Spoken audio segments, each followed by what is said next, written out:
Good morning. এখন সকাল সকাল চান করে রেডি হয়ে গেছি। আর মেয়ে মেয়ে ব্রাশ করছে আর ও রেডি পুরো। এবার বড় মায়ের কাছে অনেক দিনের স্বপ্ন, অনেক দিনের আশা, এত কাছে থেকেও যেতে পারিনি। অনেক যাওয়ার তো সবসময় ইচ্ছে, যাই মা কালীর পুজো যখন হয় অবশ্যই যাই, কিন্তু এই মন্দির স্থাপিত হওয়ার পর যাওয়া হয়নি। সকালবেলায় কি স্নিগ্ধ লাগছে চারিদিক, খুব সুন্দর লাগছে। আর গঙ্গার উত্তাল জল, খুব সুন্দর লাগছে লঞ্চে করে যেতে। অনেক দিন পর লঞ্চে চাপলাম, দারুণ লাগছে। গন্তব্যস্থলে পৌঁছে গেছি, এবারে ধীরে ধীরে নাবার পালা। যেতে যেতে দেখছি অনেকেই গঙ্গা চান করছে। কারো কারো মুখে শুনতে পেলাম যে গঙ্গা চান করে নাকি অনেকে মায়ের কাছে পুজো দিতে যায়।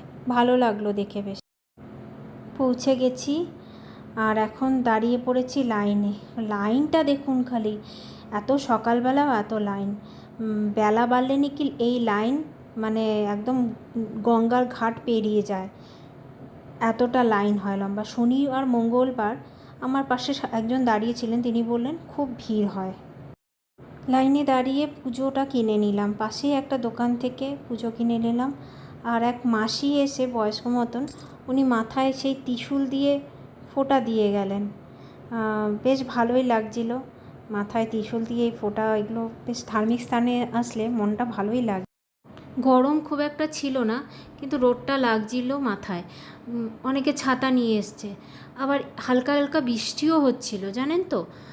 তো আজকে আর আমি শাড়ি পরিনি, তাই ওড়নাটা মাথায় দিয়ে নিলাম। মন্দিরে একদম কাছে চলে, কতদিন ধরে বড় মায়ের কাছে আসবো, কতদিনে আসা, আজকে শেষ পর্যন্ত মা ডেকেছে বলে আসতে পারলাম। আর দেখুন এই ফটোটা কি সুন্দর। এই ফটোটা দেখে মাকে দেখার তরফ যেন আরও বেড়ে গেলো। ভেতরে মনে হচ্ছে কতক্ষণে ভেতরে ঢুকবো, এতক্ষণ লাইনে দাঁড়িয়ে থাকলাম। আর এইটুকু সময়ের প্রতীক্ষা যেন আর বড় লম্বা মনে হচ্ছিল। যাই হোক, ভেতরে ঢুকে গেছি, কিন্তু ভেতরে একদম ক্যামেরা অ্যালাউ নেই জানেন তো। অনেক রেস্ট্রিকশান ভেতরে, দেখুন জায়গায় জায়গায় লেখা আছে। তবু গেটের সামনের থেকে একটুখানি মায়ের দর্শন আপনাদের করিয়ে দিলাম। সকাল থেকেই উপোস করেছিলাম, তাই ক্ষুধা তৃষ্ণা দুটোই ছিল।